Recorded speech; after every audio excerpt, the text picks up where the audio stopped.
So I had waited my whole life to be in love, and I was absolutely hating it.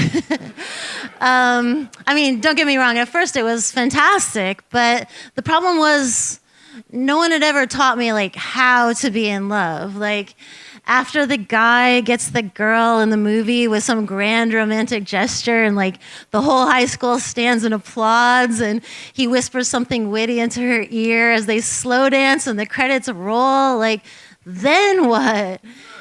They just like leave that part out of every John Hughes movie that I, was basically my religion in my teen years. So Jeff was my first proper boyfriend, and he was a real grown-up. He had a real job, he had a real apartment, and I was a ragamuffin with artsy aspirations that lived in the basement of this mega roommate situation called Rainbow House that was run by a surprisingly mean hippie named Sosh. I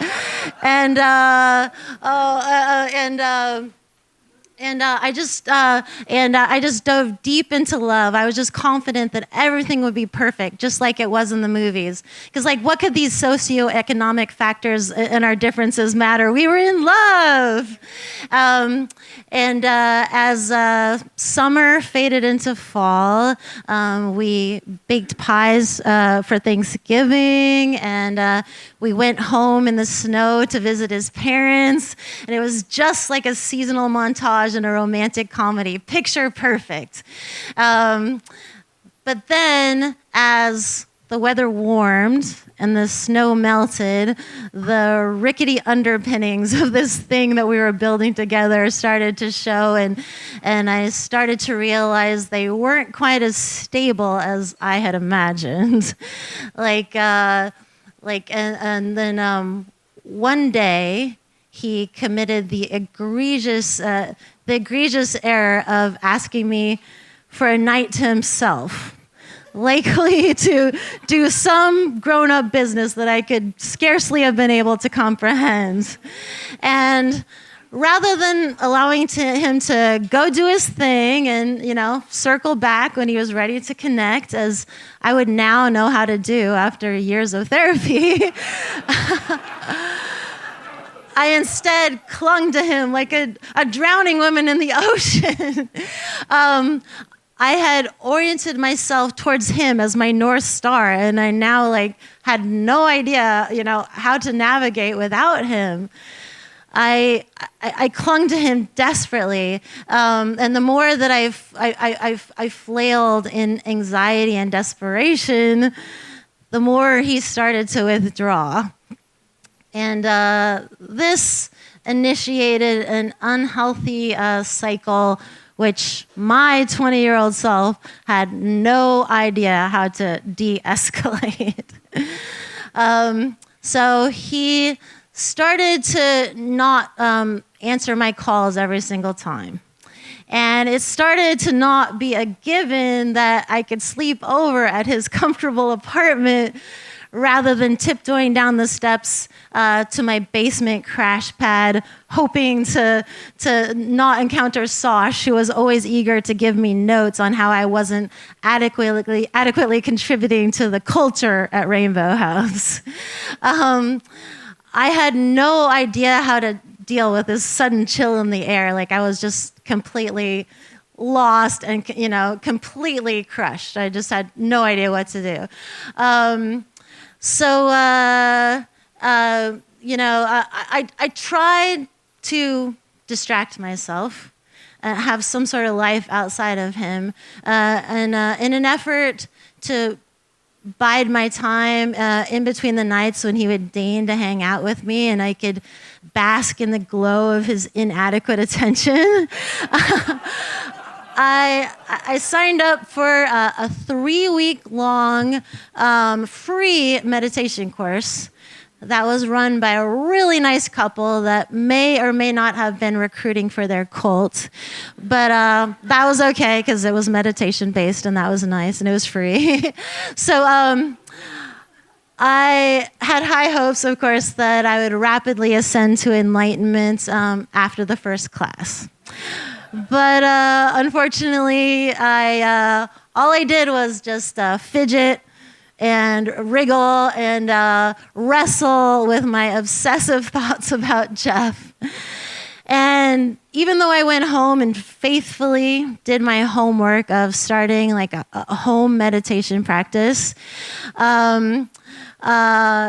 every session was just like 1, maybe 2, like seconds of like a moment of a quiet mind, heavily overshadowed by my much more entertaining monkey mind that was like pulling out all the stops and full of razzle dazzle. I got so disheartened that I almost didn't go to my third class. I was like, yeah, this meditation thing, it might have worked for millions, if not billions of people throughout history, but it ain't gonna crack this nut. But I made myself go to that third class so I could graduate. And after that third class, still nothing. And I walked out just as tormented by life and love as ever. And I walked down the street just despondent and despair and worrying and fretting. And I walked down the street to my favorite hangout, this coffee shop bookstore. And as I stepped into the bookstore, suddenly the top of my head lifted off and my mind expanded, like those few moments of an actually quiet mind had actually had a cumulative effect. And the container that was me cracked open. And I suddenly remembered, or I suddenly knew what I had forgotten, which was that I was so much more than these petty problems that I had made so gargantuan and so all-consuming. And I wasn't exactly like sitting in the palm of the Buddha's hand, but I was just granted a moment of grace, like just a grace period from feeling like everything was so heavy and so hard, and like I was just able to suddenly access this peacefulness and this playfulness that I just hadn't been able to access before because I was so caught up in the vagaries of this human existence. And I looked around me and I was just flooded with gratitude that I was surrounded by my 2 favorite things in the world: books and coffee. And I looked around at all these books, and each book just felt like a portal to another dimension. Like there was so many different things that I could get into, so many different routes my life could take. Like I could get into marine biology. I could learn to read tarot cards. I could learn to knit. Like I just remember that the world was endlessly interesting and I had access to it, and it was so cool. So I regained perspective, something I just hadn't even realized that I had lost. So meditation is like a breath of air at the bottom of the ocean. It creates space when space just feels impossible. So I got my life back in that moment. And that night, I stayed at that bookstore until closing, and I didn't call Jeff. And I mean, I felt completely happy and content. And if I remember correctly, I feel like I didn't even think of it. And I went home, and on my answering machine were multiple messages from him wondering where I'd been. And so balance was restored.